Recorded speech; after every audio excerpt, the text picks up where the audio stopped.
Hello everyone. In this video we will discuss chapter number 3rd of class 8th history tribal Dikus and the vision of a golden age. As you know students, this is the third part of this chapter and in our earlier part we have discussed about Zoom cultivators and about hunter gatherers. So in this video we will continue this topic. So let's start with this para. From where these forest people get their supplies of rice and other grains. इन जंगलों में लोग कैसे supply किया करते थे जो rice है grains हैं. At the times they exchange goods getting what they needed in return for their valuable forest produce. कई बार क्या होता था जो जंगलों में फॉरेस्ट में रहने वाले लोग थे वो एक्सचेंज करते थे गुड्स का, ठीक है, जो उनको नीड होती थी और जो भी चीज़ें उनको फॉरेस्ट से वैल्यूबल चीज़ें प्रोड्यूस जो होती थी उनको मिला करती थी तो एक्सचेंज किया करते थे ये सारा सामान जो बाहर से ट्रेडर्स आया करते थे.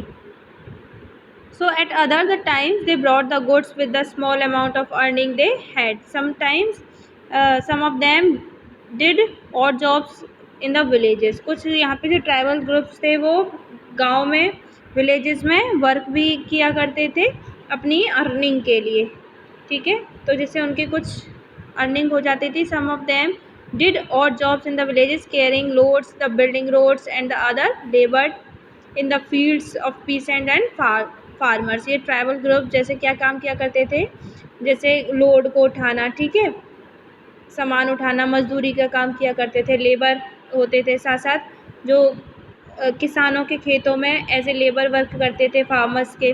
So when the supplies forest produce shrank, tribal people had the increasingly wandered around the search of work as laborers. और ये शहरों की तरफ भी मूव होने लगे. But many of them like the Baigas of central India, जो Baigas community है सेंट्रल इंडिया की कम्युनिटी है रहने वाली, were reluctant to do work for others. The Baigas saw themselves as the people of the forest who could only live on the produce of the forest. It was below the dignity of Baiga to become a laborer. यानी जो Baiga community थी वो ये मानती थी कि वो किसी की भी क्या नहीं करेंगे, यानी मजदूर नहीं बनेंगे, ठीक है. उनका जन्म सिद्ध अधिकार क्या है, जंगलों पे है, यानी फॉरेस्ट पर है, और वो खुद को क्या मानते थे, जंगलों में रहने वाले लोग और उन्हीं के ही बच्चे मानते थे, ठीक है. और प्रोड्यूस जो भी उन्हीं चीज़ों को प्रोड्यूस करेंगे जो उन पर किसका एक तरीके से अधिकार है, उन्हीं का अधिकार है. जो जंगलों से वस्तुएं मिलती हैं उस पर किसका अधिकार है, उन्हीं लोगों का अधिकार है. तो उनको किसी भी तरीके से लेबरर का वर्क करना उनकी डिग्निटी के खिलाफ था, जो बाइगास कम्युनिटी थी. So tribal groups often needed to buy and sell order to able to get goods that not produce with the locality. जो ट्राइबल ग्रुप्स थे often needed to buy to sell, यानी वो cell और bye किया करते थे goods, ठीक है, not produce with the locality, जो लोकेलिटी में नहीं प्रोड्यूस और आपके हुआ करते थे. So this led to be their dependence of trader. तो जो उनके यहाँ पर जो चीज़ें नहीं मिलती थी वो डिपेंडेंट किस पे रहते थे, ट्रेडर्स पे रहा करते थे और मनी लैंडर्स पे रहा करते थे. So trader came around with the things sell and sold the goods high prices.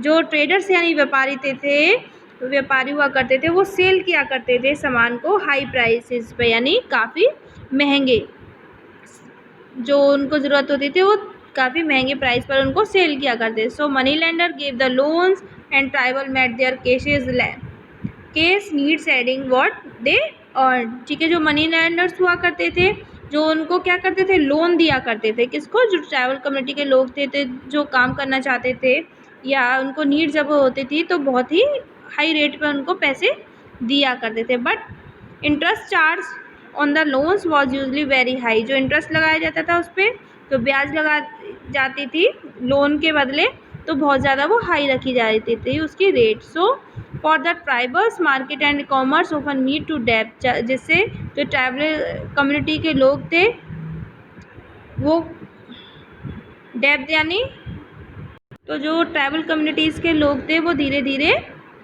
कर्जे में डूबते जा रहे थे, जो मनी लेंडर से उनको पैसा मिला था वो क्योंकि चुका नहीं पा रहे थे। And trader as evil outsiders and the cause of their misery, यानी जो ट्रेडर्स को क्या माना जा रहा था, आउटसाइडर्स माना जा रहा था उस समय, यानी ब्रिटिशर्स आने से पहले, ठीक है। और क्योंकि वो उनके दुखों का कारण थे, क्योंकि उनसे वो हाई इंटरेस्ट वसूला करते थे। So we will discuss another topic of this chapter in our next part.